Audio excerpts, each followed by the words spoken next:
All right, today's question comes from Clark in Chicago. Clark writes, things have been tight for us financially this year, and we haven't been able to buy the big gifts we were hoping to get for our kids. How can we navigate any possible meltdowns from the kids that might come from being disappointed by not getting what they had been hoping for? Oh, man. Dave, Does this question change by age? Yes, and it also changes by how far upstream you want to get. So this is kind of like somebody asking, hey, we're down by 32 runs in the bottom of the ninth. How do we win this game? Well, you're probably not going to win this one because you're down by 32, and you waited till the ninth inning to. And you suck at baseball. Well, I wouldn't go that far, but you're right. So in our house, Sheila and I, my wife, decided we're not doing a bunch of crazy big gifts this year. We're going to do an experience, and so we started prepping the kids months out. Christmas is going to look and feel differently this year. We also reached out to. We have the only grandkids, so I got a real generous sister and brother and sister-in-law and my parents, and they love to shower stuff. And we said, hey, this year we're going smaller. So we started conversations on the front end, and we've started inviting our kids into more giving things so they can see with their own eyes and touch with their own hands people who go without during Christmas. And so we started a preparation for this moment a long time ago. If we had just waited until Christmas Day and they wake up and they run down there and that's going to be tough. And they're kids. And if kids get their feelings hurt, it doesn't bother me because they're little kids. If they're 9, 10, 11, 12, 13, on up, that's when you can start having different conversations. But, man, it's Christmas morning. This is a little bit late in the game to be having this kind of conversation. It sounds more like the kid's going to do what kids are going to do. It feels like Clark feels like less of a father because he's not able to buy the things that make him feel good that he's able to give to his kids. And I think Clark and his wife need to look in the mirror and recognize they busted their butt this year. It was a tough year. It was a hard year. And they provided for those kids, and they did a really good job. Yeah. In order to let yourself off the hook, you and your wife sit down and try to name the big gift that you got when you were a kid on any Christmas. You probably don't remember a single one. If you remember one, that might be good. If you remember two, that's unusually good. Doubt real seriously you remember 5 Christmas gifts from 5 different years. I remember one. I think I could probably come up with one or two. Yeah. Yeah. It was probably the same Christmas. I was having to dodge dinosaurs because it was a long time ago. But we got a stone wheel. That's it. I got a wheel. We got this new thing called fire. We got fire.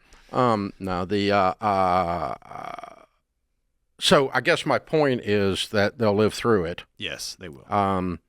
And the bigger deal you make about it, the bigger deal there's going to be. Right. But I do think that it's also the secret I use playing golf. The secret to happiness is low expectations.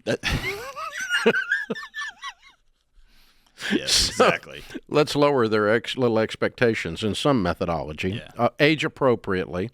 If it's a 16-year-old, that's a completely different discussion on lowering expectations than if it's a 4-year-old. And with a 16-year-old, you say, hey, it's been a tough year, and I just want you to know, coming out of the gate, there's going to be fewer presents. It's just going to be a little slim. It's going to be tough. Just get your little butt ready. But with the younger ones, if you have younger ones, you can say, hey, Santa sent a letter and said, it's been tough times, so there's going to be fewer gifts this year, but I wanted to provide you more time to spend together. Set up a tent in your living room, and y'all have a camp out.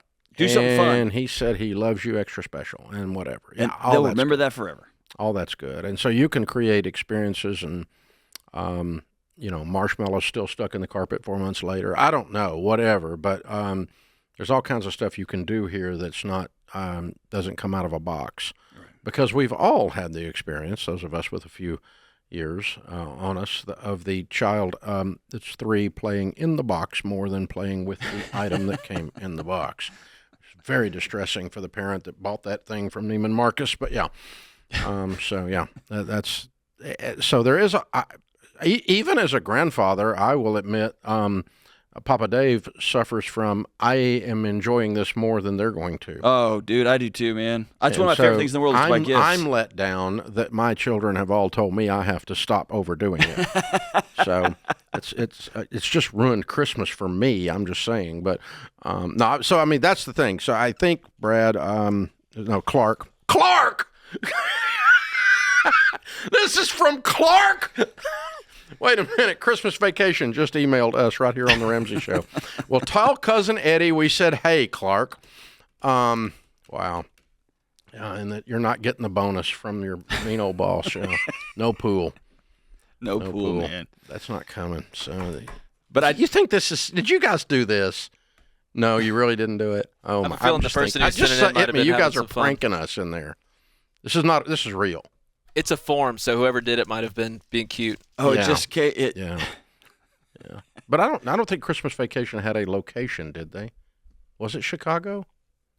Some of you tweet in or email in, let us know, because I don't know. But trivia for Christmas. All right, so I did want to talk about this. So sidebar, turn a little bit of an angle off of this, because I've got Dr. John Deloney here. Own Your Past, Change Your Future. 100% of adults that go and visit other adults called their relatives at Christmas bring some form of boundary issue, some form of heavy to light trauma, some form of negative or positive memory expanded in our brains to these singular day events around Christmas. Yeah. And speaking of setting expectations and being grown-ups during the holidays, talk about navigating family crap that is in your own brain and is in their brains and boundaries through these holidays. What are some basic ideas or rules? The strange thing I experience is, and I wish there was a less woo-woo way of saying this, but I feel like my body becomes 14 again. I feel like I become a kid, and I instantly fall into, I'm a middle child, and I've got an older sibling and a younger sibling. I feel like I just get in this weird, and then I have to remind myself, wait a minute, I got grown kids and a house, and a wife.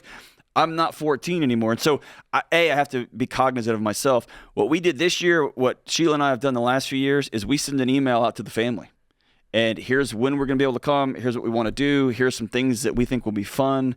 Anything y'all are interested in doing. And what we like to do is have those conversations the best we can. And our family, it works best in writing before we get there. Yeah, but I mean, when I get there, the years that I did not pre-think about perception, and I'm not 14, I'm not the broke kid that came home with your daughter and you didn't want her to marry, and I didn't blame them later, but I wouldn't would not have wanted my daughter to marry the guy that came home with her when it was me. Right. So I get that. They weren't mean about it, and they're still not mean about it, but I'm not that guy. I have to reset my mind intentionally before I pull in the driveway. That's right. There's some pre-planning relationally, psychologically you kind of have to do. Otherwise, you do fall right into that hole, don't you? You do. And I start getting sharp with people. I start eating too much on the junk food table to make myself feel a little bit better. People will grab more drinks. So I think it's about knowing all I can control in the situation is me. And if you want to poke some fun at me and have some fun, I'm not going to take it personal. I'm not going to push back. I'm going to smile. Or I'm going to take myself out of the situation. And that's really the two options I got. And I'm not discussing Trump. No. And I'm not discussing COVID. You are not going to change anybody's heart and mind. It's Jesus' birthday.